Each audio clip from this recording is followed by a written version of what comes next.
जाति सूचक टिप्पणी पर बवाल, लालकुआ के हल्दू चौड़ में आक्रोश। उत्तराखंड में आज से ई डिटेक्शन लागू, टोल प्लाजा पार करते ही कटेगा ऑनलाइन चालान। देहरादून में नर्सिंग स्टाफ का हल्ला बोल, सीएम आवास का किया घेराव। हरिद्वार अर्ध कुंभ 2027 की तैयारी तेज, रेलवे स्टेशन और टैग का किया निरीक्षण। नमस्कार, आप देख रहे हैं खबर गंगा और मैं हूं आपके साथ अंजलि राव। अब खबरें विस्तार से।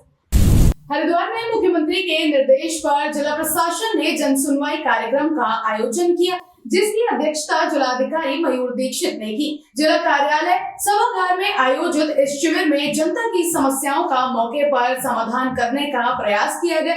जन सुनवाई के दौरान भूमि पैमाइश, जलभराव, सड़क और बिजली जैसी जन सरोकार से जुड़ी कुल 81 शिकायतें दर्ज की गयी, जिसमें से 35 का निस्तारण जिलाधिकारी ने मौके पर ही कर दिया। प्रत्येक सोमवार का जन सुनवाई का जो कार्यक्रम है वो आज भी जारी रहा है और इसमें आज 81 शिकायतें अभी तक दर्ज की गई हैं। कई शिकायतें इसमें जो आई हैं उनमें मौके पर ही निस्तारण भी किया गया है।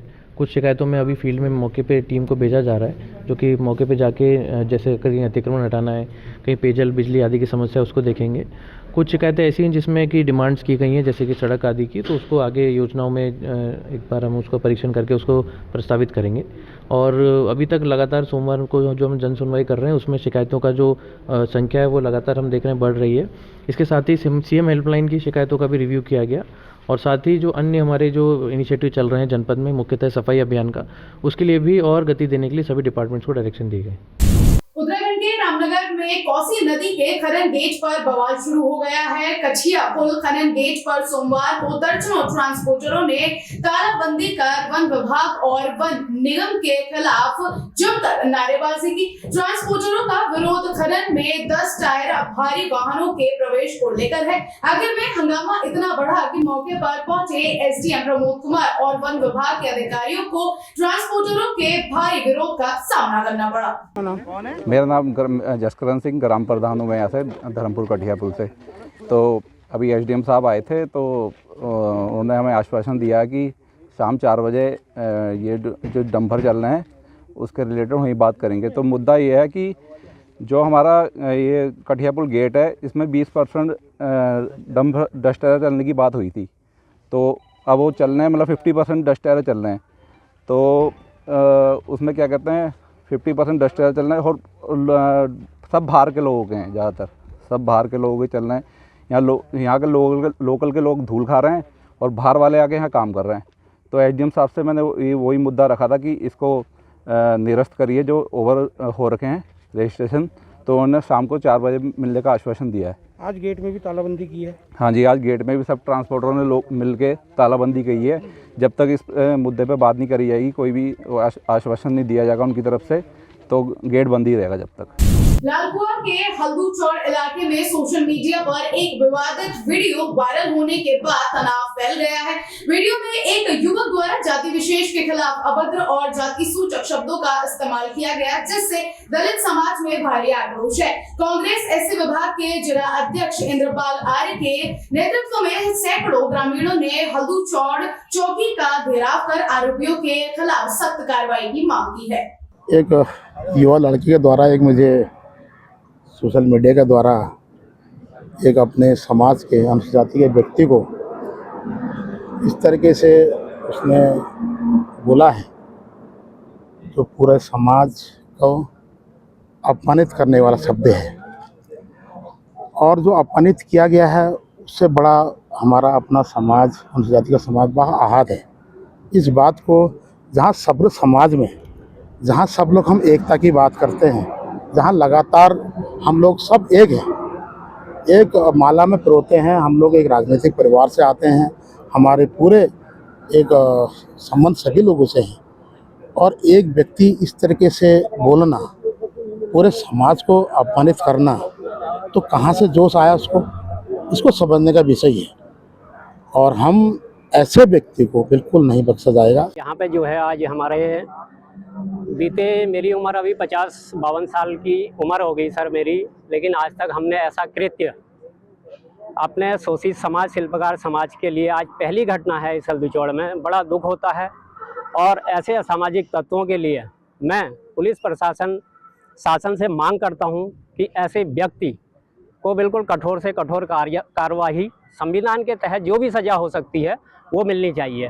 अगर पुलिस प्रशासन ऐसे कृत्य करने वाले लोगों को बख्शता है या हमारी तहरीर में या कोई ऐसा दबाव ऊपर से प्रेशर बनता है तो हम इसके लिए जन आंदोलन करेंगे, सड़कों पर आएंगे, माताएं और बहनों के साथ हम धरना प्रदर्शन करेंगे। उत्तराखंड में आज यानी 19 जनवरी से ई डिटेक्शन प्रणाली लागू हो गई है। अब सड़कों पर बिना वैध कागजों के वाहन चलाना भारी पड़ेगा। इस नई व्यवस्था के तहत टोल प्लाजा पर लगे कैमरों और फास्ट टैग के जरिए वाहनों की जांच की जाएगी। अगर आपके वाहन का बीमा, फिटनेस या परमिट एक्सपायर हो चुका है तो पोर्टल से रियल टाइम डेटा मिलान होते ही आपका चालान अपने आप कट जाएगा। हम लोग क्या कर रहे हैं कि उत्तराखंड में ई डिटेक्शन प्रणाली शुरू कर रहे हैं। ई डिटेक्शन प्रणाली होती है कि जो ऑटोमेटिक चालान करती है। अभी हम लोगों ने इसको टोल प्लाजा से गुजरने वाली गाड़ियों के लिए किया है। जिससे कोई भी गाड़ी जो टोल प्लाजा से गुजरती है, हमारे यहाँ के टोल प्लाजाओं से गुजरती है, तो उसमें फास्ट टैग से हमें गाड़ी के नंबर मिल जाते हैं, नंबरों की लिस्ट मिल जाती है। और हमारा जो ई डिटेक्शन का सॉफ्टवेयर है वो जुड़ा हुआ है वाहन सॉफ्टवेयर से। वाहन में गाड़ियों के डिटेल होते हैं, तो हमें फास्ट टैग के थ्रू गाड़ियों के नंबर मिल जाते हैं।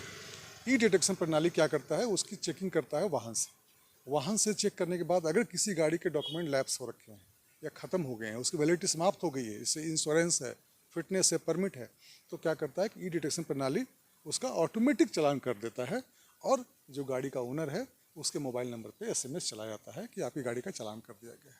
देहरादून में अपनी मांगों को लेकर अड़े उत्तराखंड नरसिंह एकता मंच ने आज मुख्यमंत्री आवास का घेराव किया। पिछले 45 दिनों से धरने पर बैठे नर्सिंग स्टाफ का धैर्य अब जवाब देने लगा है। प्रदर्शनकारियों की मुख्य मांग है कि वर्तमान में चल रही परीक्षा आधारित भर्ती प्रक्रिया को तुरंत निस्तर किया जाए। 2500 से अधिक पदों पर वर्षवार तरीके से नियुक्तियां की जाए। मेरा नाम मधु नियाल है, मैं नर्सिंग एकता मंच की कोषाध्यक्ष हूँ।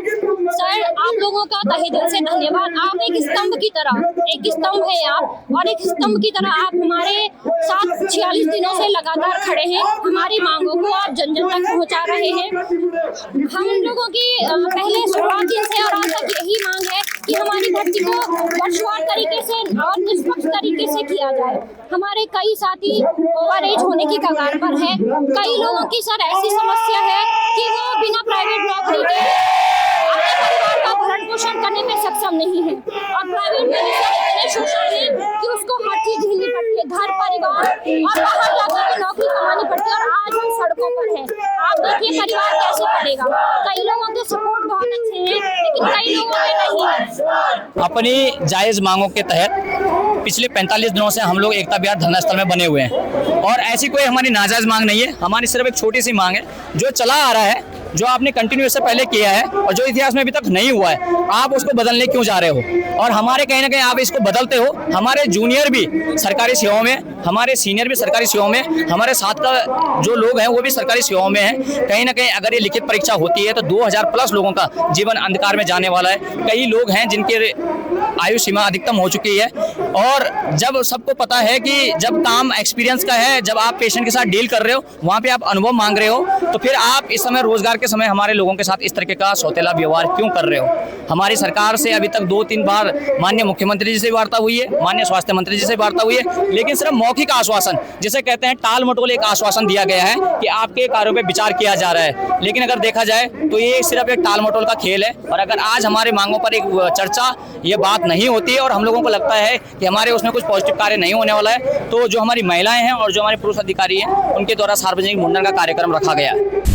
प्रयागराज माघ मेले में जगत गुरु शंकराचार्य स्वामी अभिमुक्तेश्वरानंद के साथ हुए विवाद की गूंज अब धर्म नगरी हरिद्वार तक पहुंच गई है। आज कनखल स्थित शंकराचार्य मठ में शिष्यों और अखड़ परशुराम अखाड़े ने राम नाम का कीर्तन कर प्रशासन के खिलाफ मोर्चा खोल दिया। संतों ने दो टूक कहा कि ये केवल एक संत का नहीं बल्कि संपूर्ण सनातन धर्म का अपमान है। मैं आचार्य संजय कृष्ण शास्त्री जी हरिद्वार से, श्री धाम उत्तराखंड से, देवभूमि उत्तराखंड हरिद्वार से, और कल जो ये खुल करके जो है माघ मास के पतित पावन शुभ अवसर पर जो है हमारे पूज्य सनातन धर्म की ध्वजा जो है शंकराचार्य भगवान श्री जगत गुरु मुक्तेश्वरानंद सरस्वती जी महाराज माघ मास के समय प्रयागराज की पराधरा पर जो है स्नान करने के लिए जा रहे थे और समस्त शासन प्रशासन ने जो है पूज्य महाराज जी को रोका है। और जो रोका है, रोकने की बात तो बहुत दूर की है, लेकिन जो है इन पर इतना अत्याचार किया है जिसलिए हमारी रामचरितमानस कहती है कि राम राज्य है कहाँ, ये सनातन राज्य है कहाँ वास्तव में, ये कहाँ दिख रहा। जहाँ अरे चलो औरों को छोड़ो, लेकिन शंकराचार्य भगवान को भी लोग टारगेट कर रहे हैं।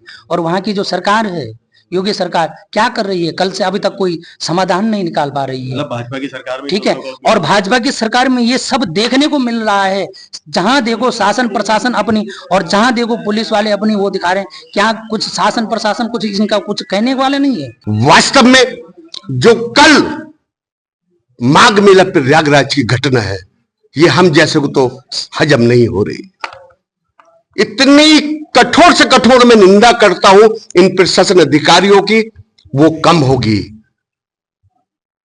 अभी तक जगत गुरु शंकराचार्य स्वामी अभिमुक्तेश्वरानंद सरस्वती जी को, जो एक हमारे सनातन के स्तंभ हैं, जिन्होंने भारत देश में सनातन की नींव रखी, ऐसे शंकराचार्य भगवान जी के साथ जो माघ मेले में इस प्रशासन अधिकारियों ने जो अपनी शक्ति दिखाई है, ये वास्तव में सनातन प्रेमी को बर्दाश्त करने लायक नहीं है।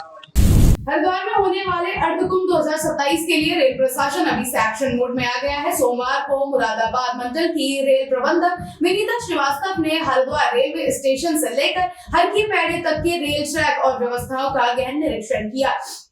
आरपीएफ जीआरपी के सभी से आज मीटिंग आगे चलकर होगी और फिर से साझा प्रयास से अगले वर्ष जो अर्धकुंभ होने वाला है उसके लिए तैयारियां होंगी। ट्रैफिक पैटर्न को समझा गया है, आगे और बारीकियों में जाएंगे, पर सुगम तरीके से यात्रियों की आवाजाही हो सके, यही प्रयास। उत्तराखंड की ऐसी ही तमाम छोटी बड़ी खबरों के लिए बने रहे हमारे साथ और देखते रहिए खबर गंगा। नमस्कार।